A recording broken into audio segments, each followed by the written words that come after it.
Gives you and me a reason to come back next year.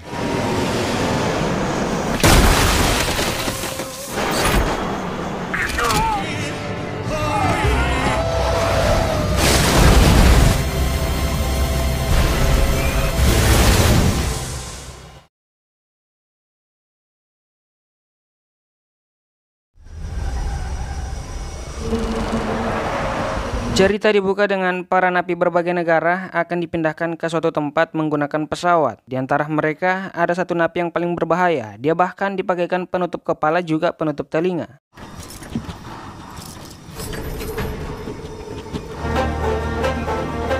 Ketika pesawat sudah terbang, tahanan berbahaya itu mengeluarkan gigi palsu untuk mencoba melepaskan borgolnya. Secara bersamaan, tiba-tiba terjadi ledakan tepat di samping si tahanan berbahaya. Ledakan itu membuat sebagian tahanan mulai berjatuhan.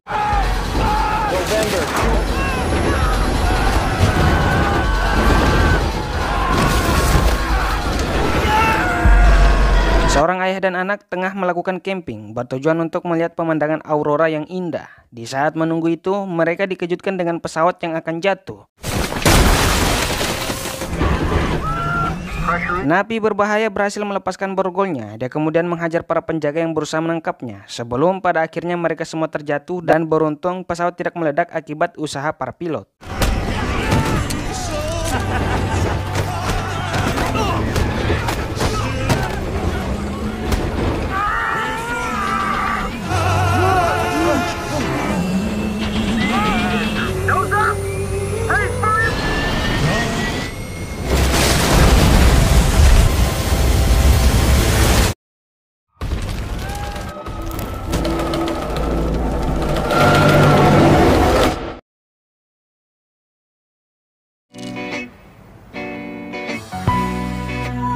Fairbanks adalah suatu kota terpencil yang damai. Kepala Polisi Federal Amerika Serikat yang bertugas di kota ini bernama Frank berencana akan pensiun. Dia merasa kota ini sudah damai dan tenang, apalagi juga sudah mulai sepi. Dia berencana akan menghabiskan masa tuanya dengan lebih banyak meluangkan waktunya kepada keluarganya. Dia akan membuka usaha penginapan sebagai sumber penghasilan. Istrinya Sarah mendukung hal tersebut, bahkan dia sangat senang. Sedangkan anak mereka Luke biasa-biasa saja. Right arm, my left nut. Need to start thinking about the future. I'm on solid ground, so odd. Do I mean that? Right. Frank membawa donat buat rekan kerjanya. Ada Donnie, ada Hutch, ada Jane. Tak lama anak istri Donnie datang. Mereka hanya sekedar mampir menyapa. She did not. And Mommy was bouncing. Learned how to play hopscotch, so. Did you paint this? My dad. Got a surprise waiting for him in the bedroom.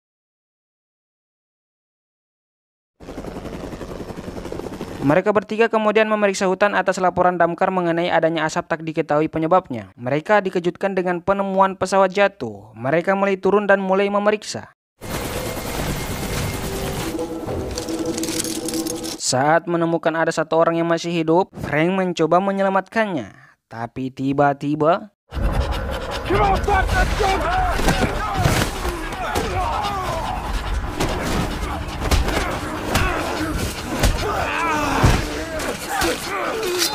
Ya, Donnie terkena beberapa tusukan di perutnya. Hutch dan Frank kemudian berusaha menggendong dia naik ke pesawat. Meski tidak mudah karena masih ada napi yang menyerang, tapi pada akhirnya mereka berhasil.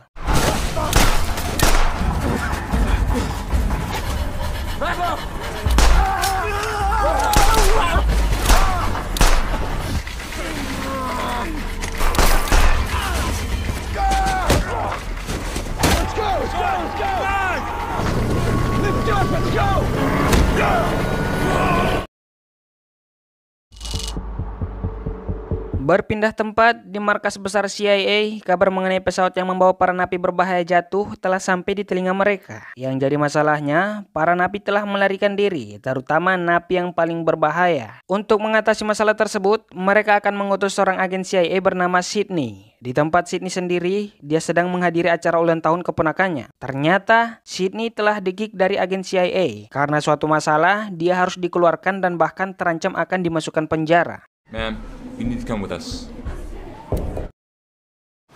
Stay kept things under wraps. Singkat cerita, setelah dijemput langsung, Sydney kemudian dijelaskan apa yang terjadi dan mengapa dia dipanggil. Napi yang paling berbahaya tersebut ternyata bernama Havelock. Dia adalah mantan agen khusus CIA yang telah berkhianat. Alasan mengapa Havelock sangat berbahaya dan jadi incaran CIA itu karena dia diperkirakan dapat mengungkap konspirasi besar yang melibatkan CIA. Pesawat yang membawa para napi ternyata hanyalah alasan untuk menjemput Havelock. Kini misi rahasia itu telah gagal setelah Havelock berhasil melarikan diri. Jadi mereka akan meminta bantuan Sydney untuk menangkap Havelock. Mau tidak mau, meskipun tidak mau, Sydney harus mau karena dia diancam akan masukkan penjara kalau tidak mau.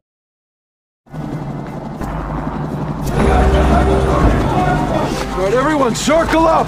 Ada sekitar puluhan napi berbahaya yang berkeliaran. Jadi mereka harus bersiaga di berbagai tempat agar bisa mengatasi masalah jika terjadi sesuatu yang tidak diinginkan. Meskipun jarak lokasi jatuhnya pesawat jauh dari keramaian, tidak menjamin jika mereka tidak berhasil sampai ke kota. Karena mereka adalah para napi yang berbahaya. On the third floor.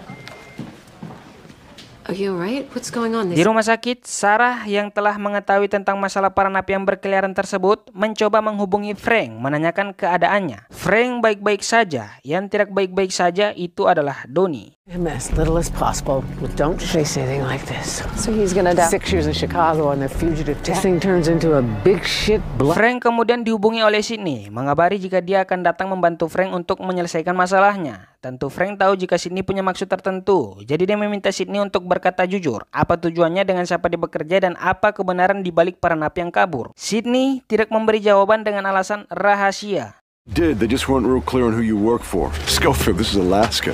Getting you the unclassified version of what's on. Di sekolah, Luke mengajak Kira untuk pergi ke suatu tempat dengan alasan kejutan. Tepat setelah mereka keluar, para polisi baru mengumumkan jika jangan pergi kemana-mana karena berbahaya. Untuk sementara waktu mereka harus tetap di sekolah dan akan dijaga. Luke mendapat telepon dari ibunya. Tapi gobloknya dia mengabaikan itu. Ujung-ujungnya pasti jika dia dalam bahaya, ortunya lagi yang akan kesusahan.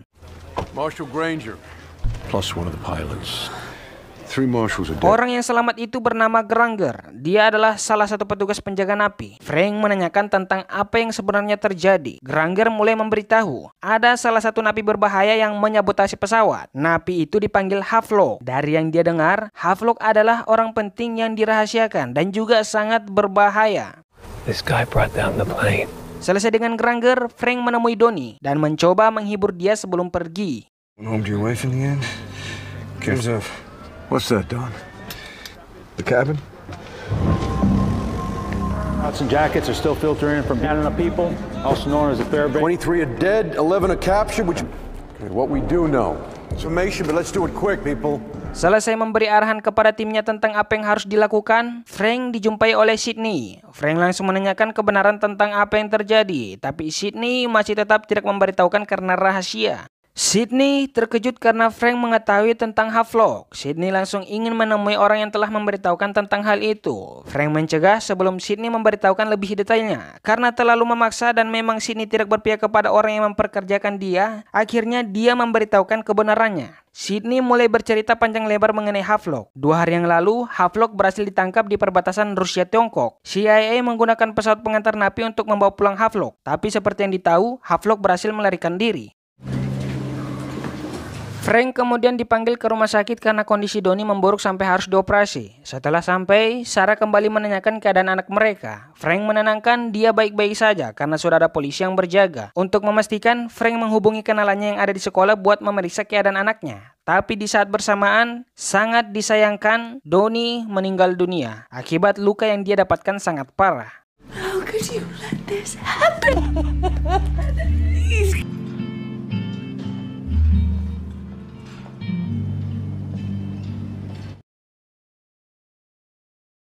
Mereka berdua saling menguatkan satu sama lain dengan kondisi saat ini yang mereka hadapi. Tapi tanpa mereka ketahui, anak mereka yaitu Luke dalam bahaya karena dia tidak dalam penjagaan para polisi. Frank selalu yakin jika dia baik-baik saja tanpa memastikan yang sebenarnya. I went home at lunch and We got something. Mereka kemudian mendapatkan sinyal SOS dari suatu lokasi yang jauh. Ada satu orang yang masih belum dipastikan keadaannya. Orang itu adalah kakek-kakek penyendiri yang memiliki kereta anjing. Jarak antara rumah si kakek dari lokasi jatuhnya pesawat sangat jauh. Kemungkinan besar, napi yang berhasil jalan kaki ke sana adalah Havelock, karena hanya dia orang yang mampu melakukan itu. Dog driver. He's a hermit even by a lap.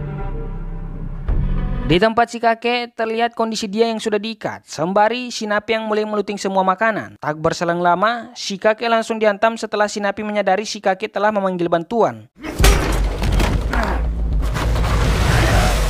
Mobil milik Luke terjebak di salju, mengharuskan dia dan Kira berjalan kaki sampai ke tujuan. Ternyata yang Luke maksud kejutan adalah rumah yang berada di hutan. Meskipun begitu, Kira senang dengan kejutan itu. Saat akan sampai, salah satu rekan Frank memiliki masalah pistol rusak. Terpaksa, Sydney harus memberikan pistolnya atas perintah dari Frank. Mereka mulai melakukan aksi penyelamatan. Satu persatu ruangan mulai diperiksa sampai mana?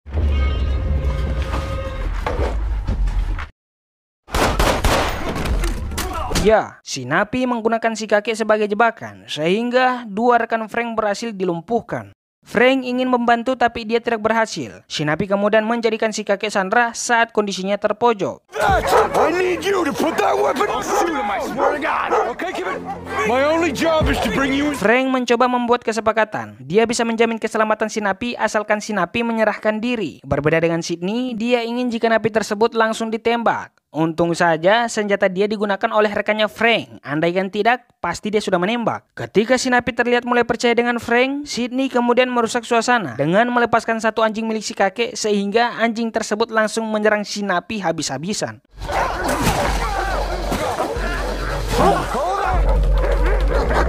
Saat diperiksa, ternyata napi itu bukanlah Havelock. Kembali ke markas, mereka baru menyadari jika ada yang ganjal. Setelah melihat berkas-berkas para penjaga pesawat, mereka menemukan Granger yang asli telah mati. Dan di sini, Frank baru menyadari jika orang yang dia selamatkan adalah Havelock.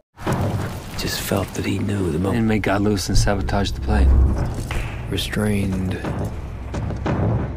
They said...